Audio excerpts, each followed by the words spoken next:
I don't know how to start a podcast, so... I don't either, to be honest. Welcome, I guess. Hi, guys. Hi, guys. Welcome to Speaks with Geeks. The new podcast by Talk to Dogs, where we talk anything geek, D&D, anything really. Anything we want. One, really. Doesn't matter. We don't just talk D&D, we do other things, so... If you're interested, then yeah, welcome. Welcome and join. We are going to talk D&D today, aren't we, Tom? We're keeping it D&D themed today. Just this first episode, the pilot. Yeah, exactly. So, the D&D movie trailer has been recently released. I think it was 3 weeks ago, 2 weeks ago? Something like that, yeah. So recent, yeah. Firstly, what a world do we live in where we're getting a D&D movie, you know? Exactly. Well, there have been them before. I don't know if you've ever seen them. I've not seen anything. The only thing that I think of is the old Lord of the Rings movies. Is all I can think of. Yeah, so the cartoon ones. So they came out in like the early 2000s, and I remember as a kid, like my dad would take me to Blockbuster, you know, and he would basically say, you know, you can go pick a movie, I'll pick one, and we'll basically have like a movie night kind of thing. And then often would be the case that either I or my dad would pick a few of the Dungeons and Dragons movies that had recently released or like released a few years before, and watching them. I enjoyed them as a kid, but I didn't really understand. I just knew, from my dad, I just knew that D&D was a thing. But, my God, they are absolute trash. Are they? They are awful. What are they from? Like the 80s, 90s? So, hold on, let me see. Yeah, found it. So, basically, it was literally called Dungeons and Dragons, and it came out in the year 2000. Oh, right, okay. So, a real cast? Jeremy Irons, so the same guy. Jeremy Irons. Oh, yeah. He was in Aragon as well. He was Aragon, as the old dragon, yeah. So he's in it as like the big bad guy, I'm pretty sure. But yeah, it's absolutely awful. It's just a generic fantasy movie, but advertises Dungeons and Dragons. Yeah. So I hope we're not getting that just 23 years later. I'm not going to lie. I hope not. Well, obviously, we've got to appreciate that where we are now with cinema, like it's not that it's not difficult to make a film bomb, but with where we are in terms of animation, in terms of script writing, all that kind of stuff, like we can make a nice visually looking film, and the trailer looks like it's going to be nice in terms of visuals. Yeah, they've got a great cast as well. Like they've got Chris Pine. Yeah, we've got Chris Pine. We've got Michelle Rodriguez. Yeah, I don't know how to pronounce the name. Regine. I don't know how to pronounce the name. The guy from Bridgerton, yeah. Justice Bloke, who was in Detective Pikachu. Oh, yeah. The main guy in that, which obviously is a pretty cool film. And then Sophia, that gal from It. Yeah. Cast is decent. Hugh Grant's in it as well, like I mentioned. Yeah. Which I'm pretty stoked that, looking at it, like it's a good cast for this kind of film. It is a good cast. I would not have expected Hugh Grant to get on. Obviously, I know that he's been, from an interview he did, who's been DMing for quite a while. Personally, I don't know if that was a joke. You know, I told you that, but I think he was saying that as a joke, as like an S&M joke. Oh. I think I misunderstood originally because I think Wizards posted about it. Oh, did they? I misunderstood. The guy was making an S&M joke. Oh, right, fair. Well, to be fair, if you were to tell me that Hugh Grant is DM'd, I would have believed you, except Hugh Grant's kind of guy that I can pitch play Dungeons and Dragons. I can imagine his voice like DMing and stuff. Yeah, exactly. He's got that kind of like, not that Matt Mercer vibe, but the English Matt Mercer vibe. He's apparently like a rogue or something in the film. Yeah. So classes wise, you've got Chris is the bard, obviously. Nice. Michelle's a barbarian. We've got that regime person. I can't remember his name. Is a paladin. I didn't know Justice was a sorcerer. I don't know. I didn't know a sorcerer. I thought it would be a wizard. Obviously, Sophia's a druid, and then you've got Hugh Grant as a rogue. Do you think we're going to see kind of cameos of subclasses? Or is it going to be a straight kind of...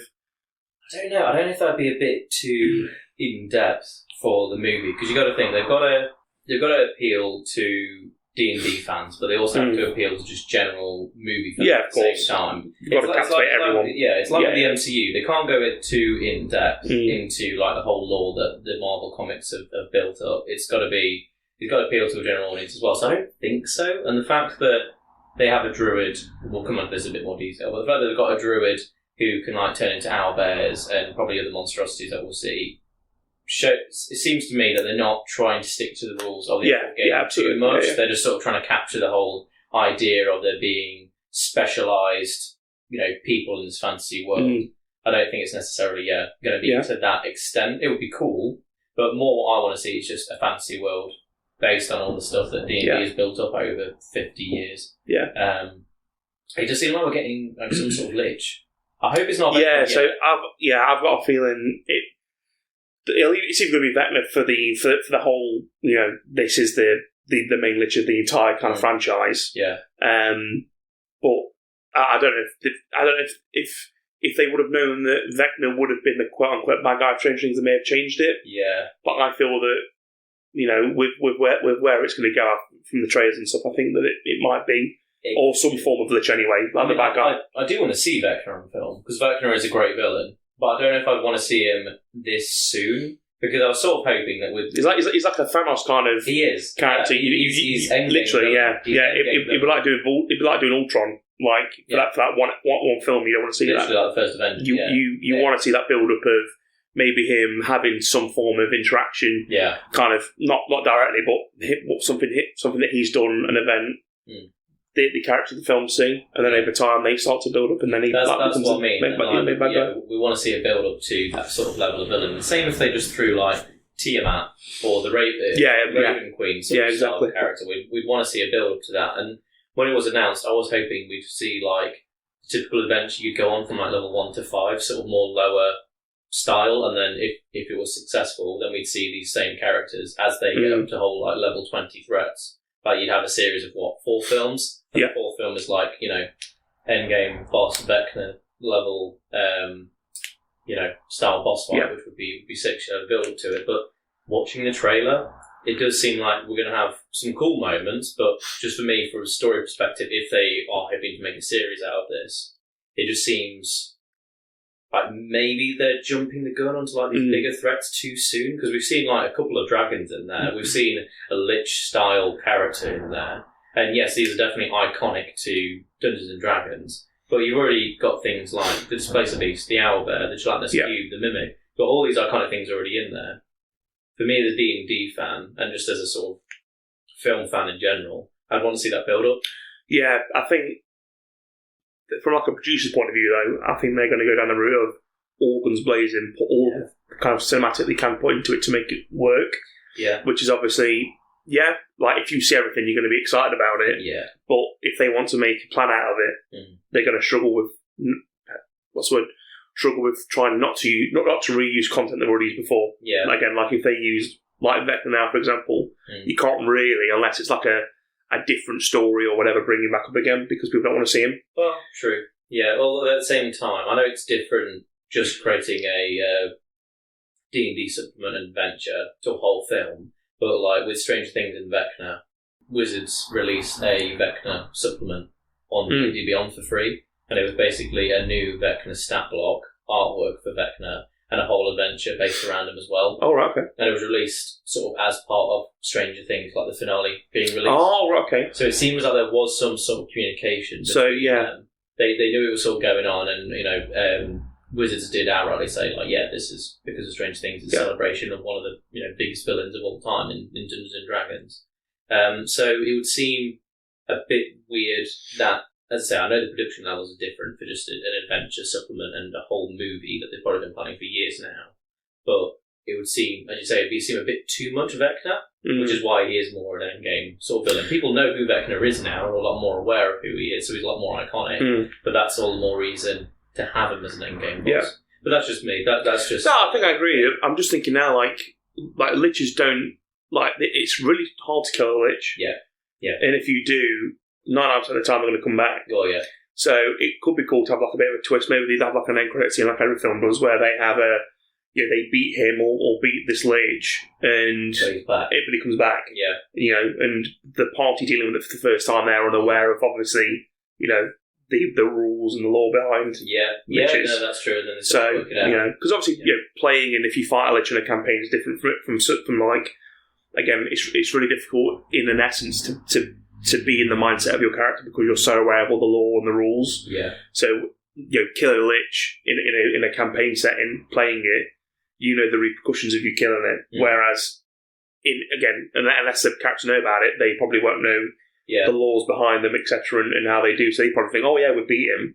We've completed what we need to complete journey-wise." But then it's actually, he's defeated. He's powering back up again. Yeah.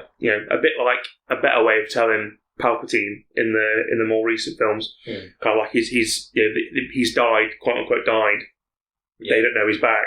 Yeah. But he's grown more powerful over time, and then they start seeing things in a couple of films. Yeah, they could be like clever links, like, you know, they think they're taking on one villain, but, you know, there's someone else pulling behind. Yeah, exactly. Type thing. If we, cool. One thing obviously we spoke to the boys about, if they do make this a series, I hope they do if it goes really well, would you want to see the same adventuring group, or would you want to see a different party fighting on a different journey? See, this is the thing.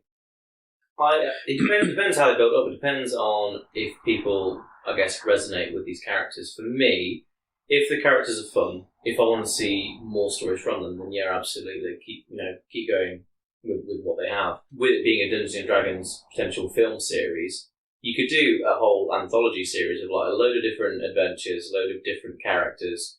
You know, you could go the whole full mile with it.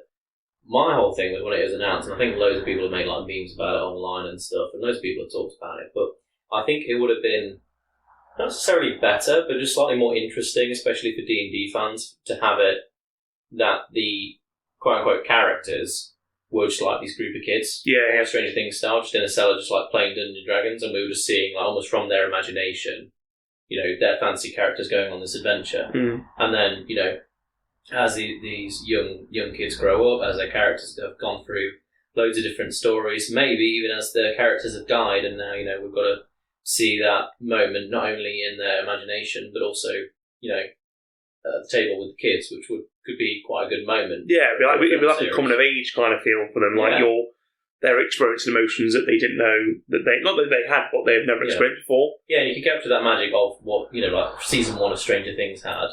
Absolutely. Maybe a little bit of what, you know, the first It film had as well. Just sort of, not horror moments, but just that sort of capture of, as you say, sort of coming of age, these young kids actually being young kids and just enjoying this game. And you could even at some points have like their real life sort of link into what's happening in the fantasy world type thing. Because I know for me as a DM, you know, what my experiences definitely affect my stories, how I run. And so you can have like, you know, let's say there's like a school bully or something for the DM. He's now sort of almost like Bridge of Terabithia style, where what's happening in their real world is now transferring into their fantasy world and the stories there. It puts more emotion to what you're playing, and it helps you bring that into the players. Yeah. Because, you know, a lot of what I love, and especially with all these other podcasts, is when the players get emotionally involved into their characters. I've said it before in our D&D sessions.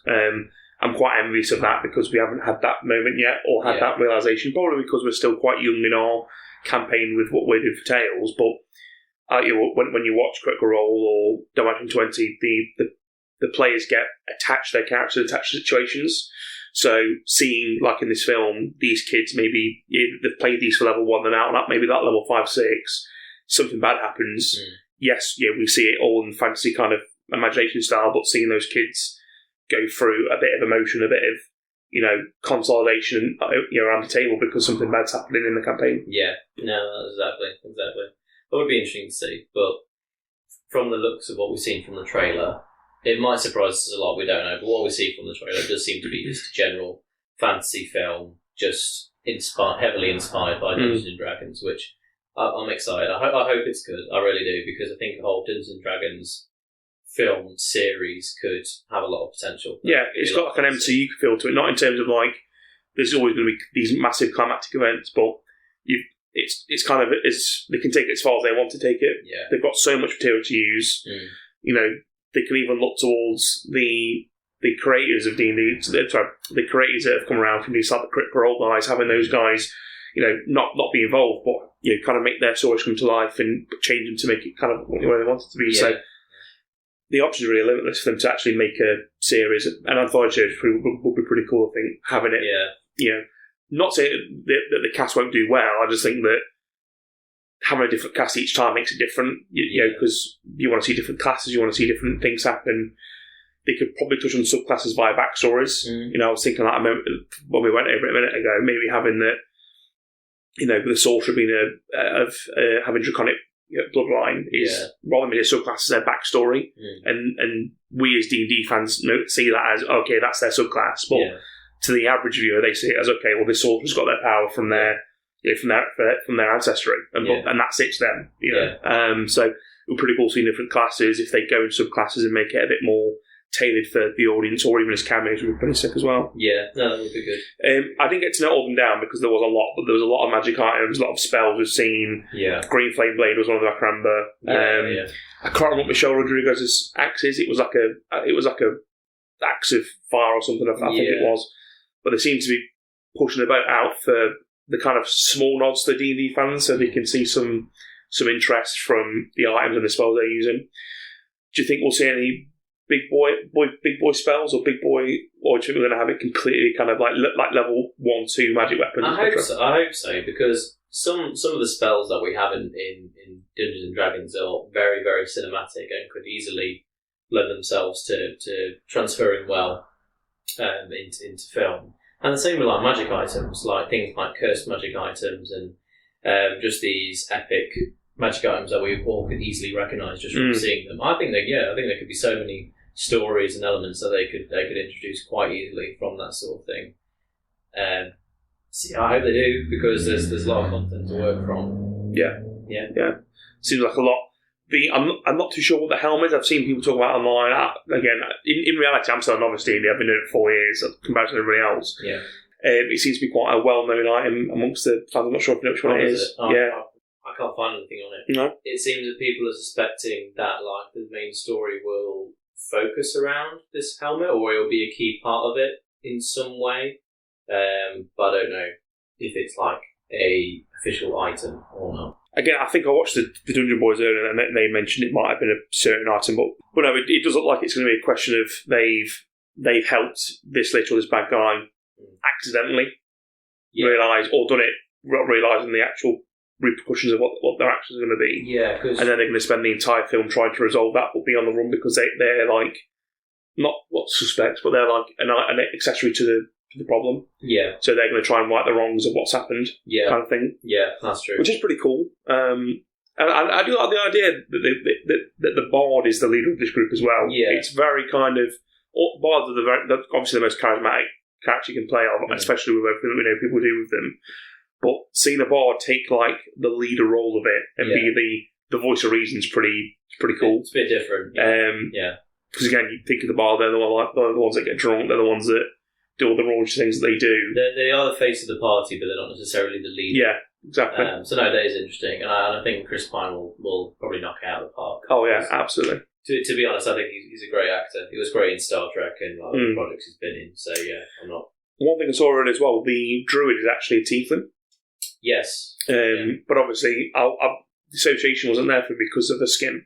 Obviously, it'd be difficult to be like a tiefling unless they do it like as a costume design. But I heard people mention it was might be like a Planeswalker tiefling from like third edition or something like that. I don't know. Something back in the day, like there's a nod to it, maybe. Oh right, I've not heard about that. I've seen that she's mentioned as being a tiefling, not just like a satyr type character. But don't see why not. They wouldn't have made her skin a different colour. Yeah. But it's sort of just design choices not affecting me. But on the subject of the film and like people getting weird and funny about certain things, I don't understand why people are getting so angry. Literally, I was about to say, I was going to bring up next the Owlbear controversy. Yeah. I can't stand people that argue. I hate that people have a judge about it. It's it's a film. It's a film, and you know what? It's cool. Exactly. Yeah. And I think as well, the D&D community I've seen is actually someone's made a homebrew subclass called like Circle of Monstrosities. Oh, sick. Made it so rules-wise, you can actually, as a subclass, turn into these different monstrosities like owlbears, chimeras, displaced beasts, all these different sort of monstrosities that you usually wouldn't be able to turn into. But as a DM, rule of cool it, I wouldn't mind. Exactly, and that's it. It's like, especially with it being such a not a mage turning point, but being such a big kind of event in the D&D space. You would think people don't just only be raving about it because they're getting their kind of limelight now. That's what I mean. Obviously, with Stranger Things, Stranger Things I think was quite a big catalyst for D&D again. Yeah. Obviously, we've had the Critical Role guys and all the other content creators on YouTube that have also pushed like it being into mainstream media. But this is like the first bit of media which is dedicated to it that isn't that's coming from Wizards. Yeah. Obviously, before the only thing we've had apart from that is the Tales of Vox Machina Amazon Prime TV series, which obviously is really good, but this is like the first official kind of big screen moment that we've had since the one in 2000, which obviously was terrible. Yeah. And I'm just surprised that so many people have kind of picked out, you can't do this, or there must be this level because they have to do that. It's almost like people don't want this movie to exist. It's with some of the hate it's getting already, even though it's not released yet. To be honest, now is the best time to be a D&D fan. Oh, absolutely. We're getting one D&D has just been announced, but we'll talk about that in more detail at another point. But we're getting a whole new film, hopefully a whole new film series. And as you say, it's been in Stranger Things. We've got Critical Role. It's the most popular that it's ever been in the whole 50 years it's existed, and it's such a good time to be a D&D fan. So I don't understand why it's getting so much hate. Yeah. And if it does, well, stuff like this just isn't going to exist anymore. No, and that's it. And I think that's a testament to the MCU. Like, so many people complain about it, but the high majority don't. So that's why they keep following it, because people enjoy it. Yeah. Just talking about MCU and the D&D movie together. The soundtrack for the trailer was, I can't remember the song's called off the top of my head, so you might know Tom, but I can't remember. Love. That's the one. Yeah. And it kind of gave me Taika Waititi Ragnarok kind of vibe. Yeah, so I was thinking that. do you think they'll capitalise on the action fantasy fun aspect that the MCU's done really well in terms of having an overarching plot, maybe with the funny moments, potentially an overload of corny jokes? I think Ragnarok was a good film, but not Ragnarok, sorry. Love and Thunder. Yeah. But like we said, it had one too many jokes for me, for my liking. But do you think we will have that kind of blend of what the DC tried to emulate, having a fun film that's kind of catered to everyone, but has that overarching plot with a bit of funniness, a bit of dread, a good soundtrack, maybe 80s, 90s, early 2000s thing? I think inevitably it will do, because the guys behind Wizards, the guys behind Hasbro, aren't stupid. They know what they're doing with every product they make, and this is not going to be any different. They know that the MCU has been ridiculously successful, and like anyone, they're going to try and hop on that train and try and emulate what they've done. So yeah, inevitably, I'm hoping it does, because with Ragnarok, it was a very fun movie, good soundtrack, as you say, good comedic moments, but also when it was serious, when it needed to be serious, it had those moments, and I hope that's what they emulate with Dungeons and Dragons. But going back to the point I made before, that's sort of why I want a slow build-up to these things, because the reason the MCU, or a big reason why the MCU has been so successful, is because it built up to these big moments. Yeah. We didn't start... We didn't get Thanos day one, we got him over 20 films. Yeah, exactly. We didn't get Infinity War with the first Iron Man film. Yeah. And that's what looking back at the trailer, that's probably my biggest worry, is that they're jumping the gun a bit too soon with these big things, and I just hope that they take their time with it, because that's how it's going to build up. Make these smaller things seem like big threats for these characters at the time. Yeah. But in reality, it's not. Maybe they're just dealing with how I would run it personally. If we're talking about a 4-film series, I would have it so the first film, if we're talking Dungeons and Dragons, Honor Among Thieves, introduce this sort of ragtag group of hired mercs, or sort of just part of this, Thieves Guild type group. Maybe they did steal the wrong thing from the wrong person, but we're talking just like an aristocrat type person, the a jewel rather than a powerful relic. It's something on those something a bit more political than something on those lines, and have it so the whole point of this movie is them trying to run away from this aristocrat who's making their lives very, very difficult, and maybe have them come across these different D&D fancy creatures, like sort of low level monsters like Splicer Beasts, mimics, as they already are doing. But we build up to it. And the second film is like, I don't know, it's a level 5 to 10 level threat. Yeah, I was about to say, so like, if you had, I can see, in my perfect world, it'd be a 4, if you want to stick with the same party, a 4 film series. Yeah. And it's 1 to 5, first film, 5 to 10, 10 to 15, 10 to 15 to 20. And have it so over time, like you were just about to say, the overarching plot and the villain gets more difficult. Yeah. So maybe at the end of the first film, there's something which ties to the overarching baddie. Maybe let's say it's Vecna. Yeah. The second film, something which is relevant to like a level 5 to 10 adventure. Then there being parts of this Vecna maybe inadvertently making problems to the party that they can't really. It doesn't make any sense why it's happening because they're focused on this, but this is also happening. Yeah. And then over time, like with Thanos having it so the last film evidently comes to that final battle and having them. So obviously we've grown them as a party. Yeah, they've grown as playable characters in terms of like a rule point of view. Obviously they've got more spell slots, they've got more attributes, they can do different things. Yeah. So the bard that we see in the first film is nothing in comparison to what the bard is in the last film. Yeah, kind of exactly. And we've seen them like get these different magical items, and we've seen those magical items be part of their character, as happened with D&D characters, and we see these different things that happen. And yes, the first film is like them dealing with this weird aristocrat person, and they've stolen from them, it's gone wrong or whatever. But then the end credit scene is like, oh, it turns out they worship Vecna or something, or like they're funding some sort of cult towards Vecna. Yeah. And then the level 5 to 10 film is them dealing with this cult, is them dealing with these different cult members and trying to take them down. It's a bigger threat than just running away from an aristocrat and dealing with this whole secret organisation. Then the third film, you could introduce the whole idea of Vecna.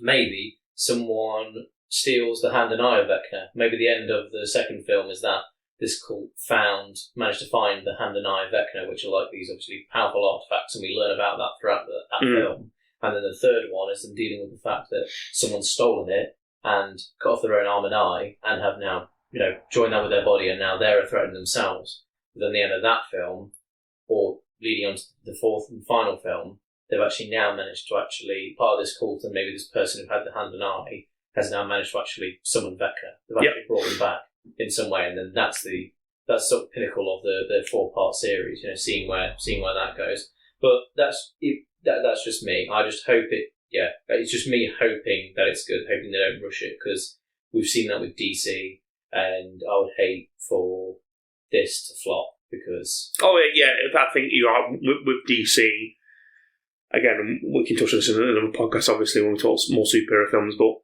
they've tried to replicate... Well, let's take that back. They did their own thing. They tried to portray the dark DC, like with Man of Steel, with the Batman films, etc., with Batfleck and whatever. That didn't work per se. They then went to a bit more light-hearted with Wonder Woman, with Shazam, kind of used the recipe that Marvel have kind of tailored and perfected. But still, we're at a point where DC isn't captivating. Yes, I do enjoy some of the films, but I'm not looking forward to the next DC film. Like, don't get me wrong, like Black Adam, yeah, it might be an alright film, but with Marvel, you are always looking forward to that next film, because that they've built it up. Whereas, like you said, I would hate for them to kind of put all the stops out in this D&D film, for it not to be as great as you want it to be, for them not to go out another film, or for them not to set up another film, or the only time I can see that working is if they do make it anthology based, having every film completely irrelevant to the film. Yeah. Maybe having somewhat like cameos or some tie-ins, but long story short of it is that every film is a party going through their own adventure with different. But then you got the problem, like with the MCU, is you'll start losing ideas because you've already used them in previous films. Yeah. With that it's a bit different, but you can't have dragons throughout this first film and then have dragons throughout the second film, even though they're relevant to D&D. Yeah. It's just going to be boring because you're the same to follow over again. Yeah, that's what I mean. And I do think, after 50 years worth of the game, I do think there's plenty of stuff for them to make movies from, especially if you're basing it off big bad villains. You've got Vecna, you've got Tiamat, you've got Strahd. Like a Curse of Strahd. Strahd would be pretty cool. Strahd film would be sick. That'd be so good. You got all of these iconic D&D villains that could easily make very, very good films. I like the idea of... Cause I've always wanted to play Waterdeep, but I don't know a lot about it, but the kind of the criminal murder mystery side of it, having a bit more like of a... that's more what I wanted from the first film. Yeah.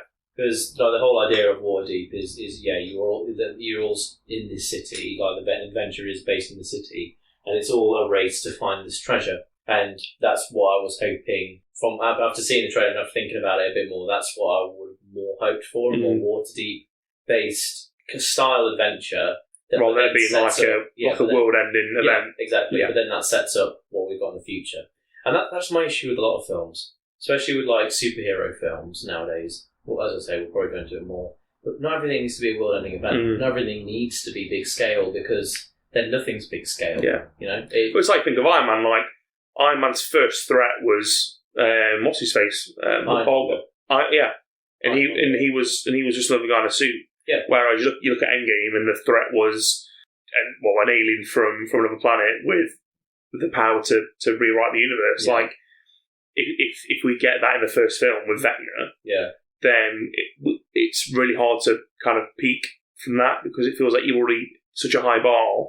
You can't then. There's not much you can do to increase that. Whereas if you start low, and as like you said, I think a Waterdeep kind of inner city story dealing with small scale things to the party, it's obviously big scale because that's the situation they're in. But having that and then building up to the kind of bar rather than setting the bar so high, I think would have helped in the long run if they want to make this using the same party anyway.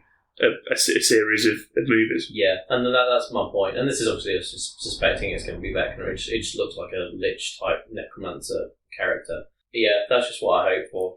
But we'll see. Have you got any more thoughts, Tom? I didn't really. At this point, I would love to take questions from the audience, but we need to build one first up. We'll get there. We'll get there. In the meantime, though, I do have something to share with you, which honestly just makes my blood boil. And to be honest, it has done with the D&D community. Those of you who are on D&D Reddit, chances are you've seen this before, but it just makes no sense to me. So this person basically posted about an experience they had with their DM, and it reads: DM says a male human character with an 18 strength is still physically stronger than a human female with a 20 strength stat. Oof. Yeah. So basically reads going on. Yeah, it goes on to say that this has been going on for a while, and my girlfriend has been feeling down due to how it's unfair and completely broke the fancy emergence as expected. We're going to leave the group anyways, but the other players are very chill and we want to keep playing with them. And they feel the same way. It's really just the DM, to be honest. I know his world, his rules, but still. So we're going to keep this as far away from political as we can, but in the day and age we're in, there are women that are stronger than men. Yeah. Like, they just are. Yeah. Like, I do know that males generally probably are the stronger of the two sexes. However, it is not impossible for women to be strong. No. Like, do you know what I mean? There are probably hundreds of them stronger than me. No, and the thing is, with the D&D game, that is the stat. But in the D&D game, it's not a question of genetics. It's the fact that the stats reflect the character. Exactly. You can't tell me that a wizard with a wizard with 10 intelligence is I'm trying to think of the option here, is less smarter than a Goliath, for example, at 12 intelligence, is more smart than Goliath at 12 intelligence. Yeah, exactly. Even though Goliaths are generally more, not stupid, but they're not as stereotypically. If you think of Grog from Critical Role, he is the dumb brute that fights a lot. Yeah, the wizard is the bookworm, but the class doesn't determine how smart you are. It's the stats that do. Yeah, it's not. It doesn't matter what sex your character is. Your stat is your stat. It doesn't matter. Like, again, you could be a gnome. Yeah, and with a 20 strength and a Goliath of 18. The gnome is stronger. In terms of the game, the gnome's stronger. It's outrageous that someone ever think that. Yeah, it doesn't make any sense to me at all. Doesn't make any sense. It's just another example of just someone forcing their old-fashioned views onto people around the table, which I just can't stand. I wonder how old the DM is. That is also a good point. There's also a good point. How the person who originally posted this writes, they seem quite mature though, so I don't know if it is more of a mature group. However, I also wouldn't be surprised if it was like some teenage DM. Watched him on Tangent Tape. Yeah, pretty much. Basically. Pretty much. But then also, at the same saying that, if this is a full-grown adult man saying this shit, are you not embarrassed? Exactly. You know what I mean? I think that's worse. And obviously, if someone said that in real life, it's not great regardless, but using it's like he knows what the rules are, but doesn't want to acknowledge what the rules are. Yeah. Because of I say his, and it wasn't Blake, wasn't it? I don't know if they did confirm. Cause I know that I'm assuming, but I assume it would be a man anyway. But yeah, it's putting there. He's putting his outlook on life onto a fantasy game, and regardless, stats are stats. The stats are a mathematical way to scale and measure that person's ability, and that's a universal stat. It's not from race to race or gender to gender or sex to sex even. It doesn't matter. Yeah. It doesn't matter. So It's just these little things with Dungeons and Dragons that just really annoy me. The stuff that just doesn't matter at all. And as I say, it just seems like something. But it's fantasy, like even if I hate to say it, even if your viewpoint is that of real life, it's fantasy. Now you're playing fantasy, so anything goes kind of thing. Yeah. So I don't know why it's so. Yeah, I think it hurts more knowing that's a DM saying that. I think, like, if it was a player, not that you would let them off more so, but it doesn't have that much more of a weight to it because they're not playing. They're not doing it. But the fact that a DM is first not sticking to the rules and doesn't comprehend how the rules actually work apparently, and secondly bringing in their. And we talked about viewpoints and feelings earlier in terms of where you can bring them in to help the game, but that doesn't help. It's just a point that they want to make for point's sake. That's it, and in the fact that it's got to the point where a player is now wanting to leave the table, that's awful. That's the last thing a DM should make a player feel.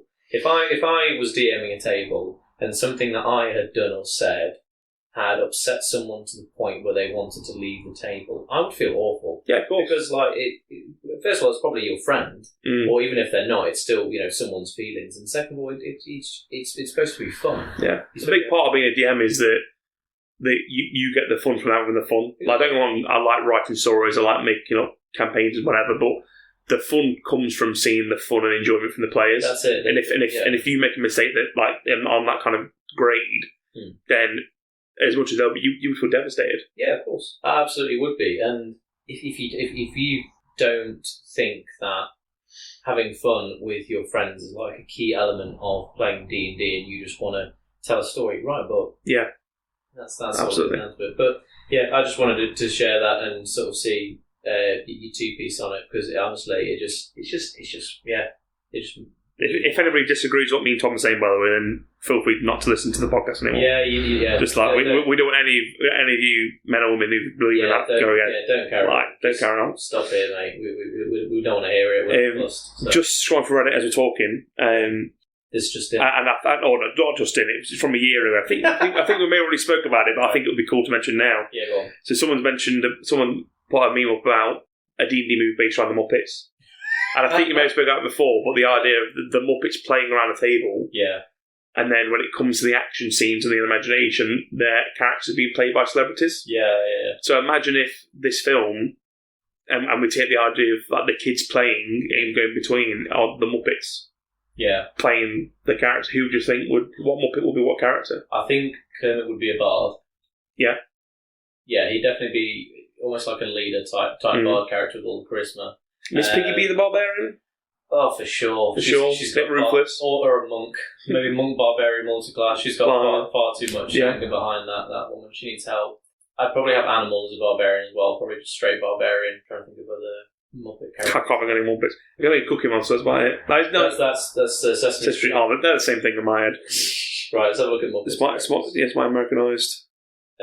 So you'd probably have... to be honest, a lot of them are probably bards, to be honest. Right. Gonzo. What would Gonzo be? Yeah, a lot of them would be bards. I'm not being funny. Like Fozzie would be a bard. Fucking Gonzo would probably be a bard. I don't know what Beaker would be. Swedish chef. He'd be his own like weird chef class. There's nothing that fits that dude. To be fair, I do want to do an episode on us talking about what films you think would make great Muppet remakes. Oh, yeah, trust. We've got so many films that you could say for that. That would be funny. We'll go on to that, because that is a good topic. I don't know how to end a podcast. I don't either. It's been fun though. It's been a fun first podcast. Obviously, we've probably been doing the D&D podcast for a while now, so we're kind of used to that kind of. Well, the first few sessions were really awkward, to be honest, because it's like this now. Even though we talk about this stuff all the time, it's so hard to talk about things when you're talking about it when you're being recorded. Yeah. When you know you have to talk, it's harder to talk. Yeah. Whereas just sitting here on a sofa talking about stuff randomly we do all the time, so it's been a bit difficult. But we're going to plan to do more of these. Talk about more topics that aren't D&D as well. Obviously we'd love to branch out, speak to some new audiences. We've got a lot of superhero topics we want to talk about. We've got 1D to talk about. That was announced 2 days ago, I think, from the time of this recording. Other things, games, anything really that kind of falls under the nerd geek mantra. We're about to see Bullet Train right now, so we might do a Bullet Train review. Second time I've seen it as well. Second time I've seen it.